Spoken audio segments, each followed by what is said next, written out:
Hello बच्चों, let us read the question and the question says why does methylamine has lower boiling point than methanol। तो आपको explain करना है कि मिथाइलअमीन का बॉइलिंग पॉइंट मिथानॉल से कम क्यों होता है।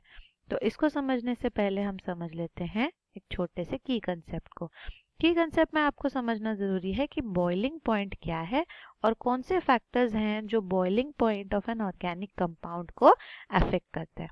तो बॉइलिंग पॉइंट बेसिकली क्या होता है, जो भी हमारा वॉलेटाइल कंपाउंड है उसका वेपर प्रेशर जब आपके एटमॉस्फेरिक वेपर प्रेशर के इक्वल हो जाए, या ऐसे भी कह सकते हैं जब हमारा लिक्विड गैस बनना शुरू करे तो वो जिस टेम्परेचर पे होता है उस टेम्परेचर को ही हम बॉइलिंग पॉइंट कहते हैं, राइट। तो बॉइलिंग पॉइंट को कौन से फैक्टर्स अफेक्ट करते हैं तो उनको हम लिख लेते हैं। तो फैक्टर्स अफेक्टिंग बॉइलिंग पॉइंट ये हम लिख लेते हैं।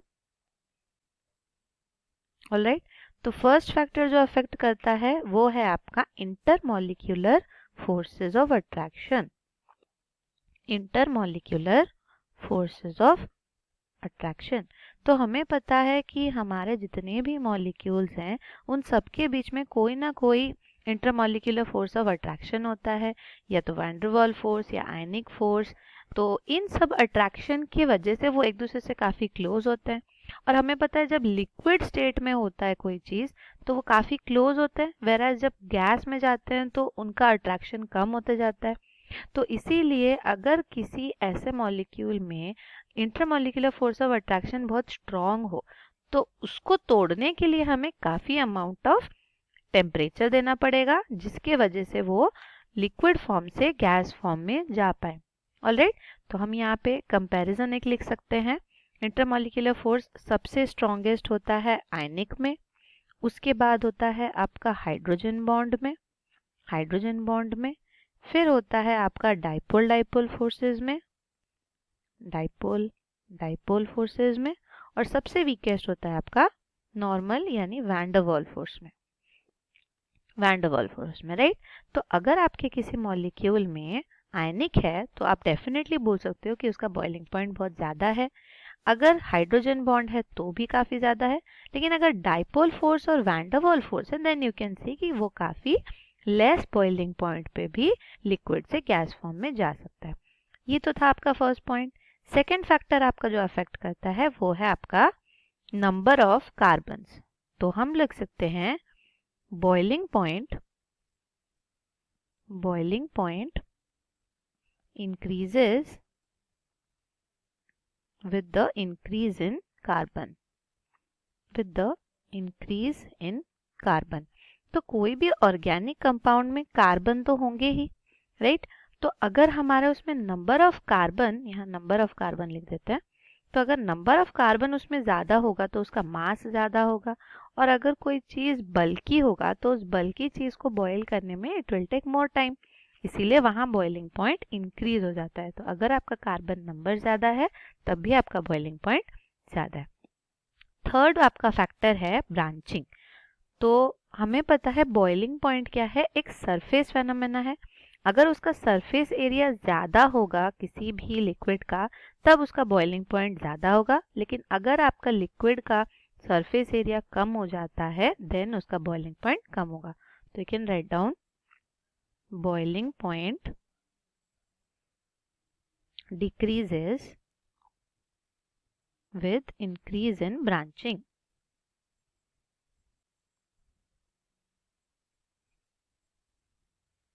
तो अगर आप कोई भी हाइड्रोकार्बन ले रहे हैं या ऑर्गेनिक कंपाउंड ले रहे हैं तो वहाँ पर अगर आपका ब्रांचिंग ज़्यादा है तब आपका बॉइलिंग पॉइंट वहाँ पे डिक्रीज हो जाएगा। तो दीज आर द फैक्टर्स। अब हम मिथाइलअमीन और मिथानॉल का स्ट्रक्चर ड्रॉ करते हैं और फिर कंपेयर करते हैं कि बॉइलिंग पॉइंट किसके लिए ज़्यादा होगा किसके लिए कम।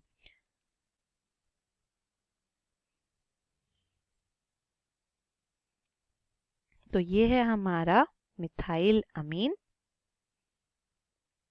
और ये है हमारा मिथानॉल। ऑलराइट, तो अब हम कंपेयर करते हैं इनके बॉइलिंग पॉइंट को। तो हम यहाँ पे पहले कार्बन नंबर चेक कर लेते हैं। यहाँ पर भी आप देख रहे हो इसके पास से 1 कार्बन है मिथाइल अमीन में और मिथेनॉल में भी 1 कार्बन है। इसीलिए अगर कार्बन नंबर सेम है तो फैक्टर बी जो है ये सेम हो जाएगा दोनों के लिए। तो हम लिख सकते हैं factor B is same for both. तो ये तो आपके बॉइलिंग पॉइंट को जज नहीं कर सकता।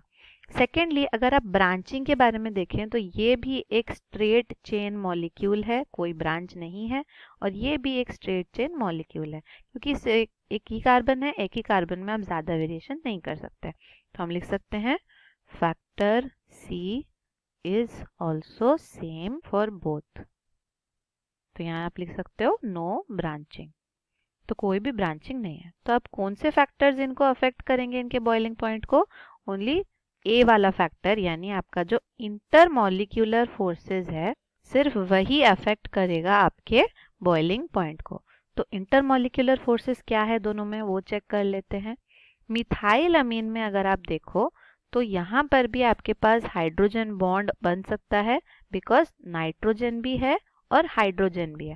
तो इंटरमॉलिक्यूलर फोर्सेस में आप हाइड्रोजन बॉन्ड रख सकते हैं, वेरएज मिथेनॉल में भी आपके पास हाइड्रोजन बॉन्ड रह सकता है। तो अब कैसे इसको सॉल्व करें, हाउ शुड वी कंपेयर?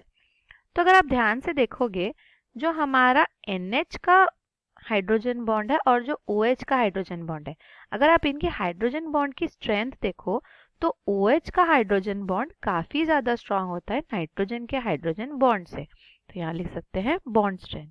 अब ऐसा क्यों हो रहा है? ऐसा इसलिए क्योंकि हमारा ऑक्सीजन जो है ये मोर इलेक्ट्रोनेगेटिव है, और मोर इलेक्ट्रोनेगेटिव होने के कारण ये हाइड्रोजन को काफी जोर से या काफी ज्यादा फोर्स के साथ अट्रैक्ट करके रखता है। एज अ रिजल्ट इसका हाइड्रोजन बॉन्ड का स्ट्रेंथ ज्यादा होता है। अब हमको पता है कि अगर आपके बॉन्ड का स्ट्रेंथ ज्यादा है, जो यहाँ हमने कंपेयर किया था, हाइड्रोजन बॉन्ड का अगर स्ट्रेंथ ज्यादा होगा तो आपका बॉइलिंग पॉइंट क्या हो जाएगा, वहां पे बॉइलिंग पॉइंट डिक्रीज हो जाएगा, राइट?